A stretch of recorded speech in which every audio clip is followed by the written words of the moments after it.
There's a swing, line drive, center field. Well, that's a good start. First batter, first hit. In what is likely the final year in Take-Two's exclusive contract with professional baseball, MLB 2K12 features a new athlete on the box cover with Justin Verlander, but essentially the same game inside the case. New additions are minimal at best, and the game plays almost identically to last year's title, which wasn't exactly the model of perfection. Since the franchise has reportedly lost money for the publisher, it's probably not a surprise that the game hasn't significantly changed for the better. And on to first for out number 3, and that's gonna do it.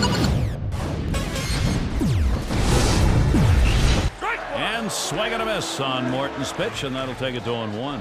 If you've played the 2 previous games in the series, then you've essentially experienced the modes available in Major League Baseball 2K12, as they're almost identical feature for feature. Of course, you now have updated rosters, uniforms, and the new ballpark for the Miami Marlins. There are also some changes to the MLB Today and My Player modes. But if he's on top of his game, he should be able to shut them down. The biggest change is an expansion to the MLB Today mode, but as is the case with most of the updates to MLB 2K12, it's very minor. For those unfamiliar with MLB Today, it uses your online connection for real-time updates based on games played during the regular season schedule. The game will update rosters, commentary, stat overlays, and more, which makes you feel more involved with the day-to-day games on the schedule. It's all about scoring runs, however you're going to do it, and they figured out how to get it done. For 2K12, the MLB Today mode now offers a season option, which in practice isn't all that different than the regular MLB Today mode. The difference is that you can follow a specific team through all 162 games, tracking your win-loss records and comparing your results with those from the real-life game on a particular day. And he swings and hits this one foul. Oh! My Player mode now lets you specialize in a specific role, such as a slugger or a speedster, which gives you a starting boost to specific stat ratings as you attempt to improve your created player's abilities by completing various goals. Once you reach the big leagues, your objective is to build a Hall of Fame career.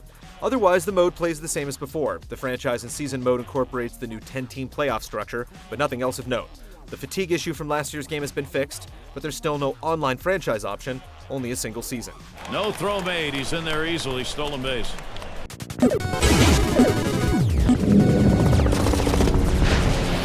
Now with 1 out, let's see if they can move him around and get him in scoring position. The gameplay hasn't changed much either. The pitching system once again employs a gesture-based scheme with the right analog stick used for 2-step motions specific to each pitch. New for this year is a numerical rating by each pitch, which will decrease if you rely on a particular pitch too heavily or if the batter consistently makes contact. This means you have to be more conscious of mixing up your pitches, though that's ordinarily what you should be doing anyway, with or without an indicator. Slider swung on and missed. 2 down. Swinging the bat involves flicking the right analog stick as the ball crosses the plate, and the types of hits are more diverse than in last year's game.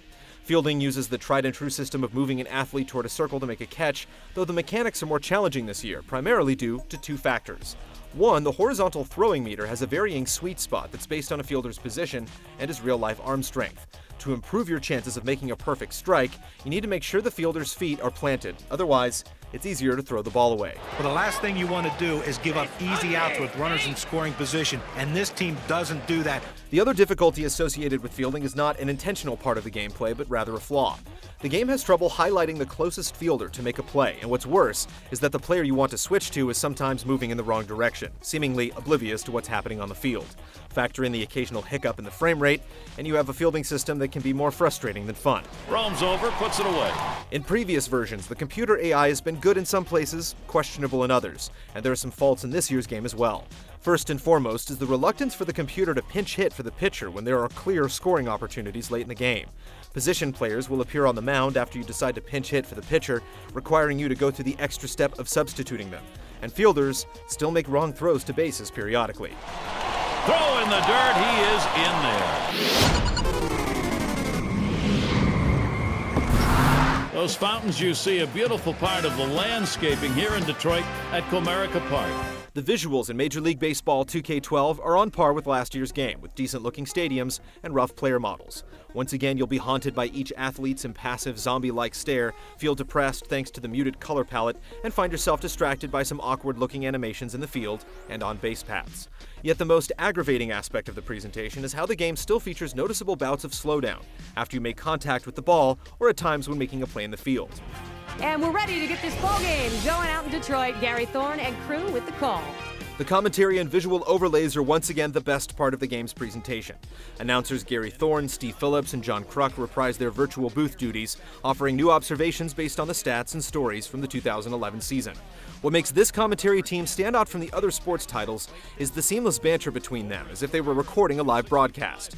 Thorne will talk in detail about specific players and then ask the analysts about their thoughts. While there is some repetition, it's not much of a drawback since there is near constant chatter from the first pitch to the last.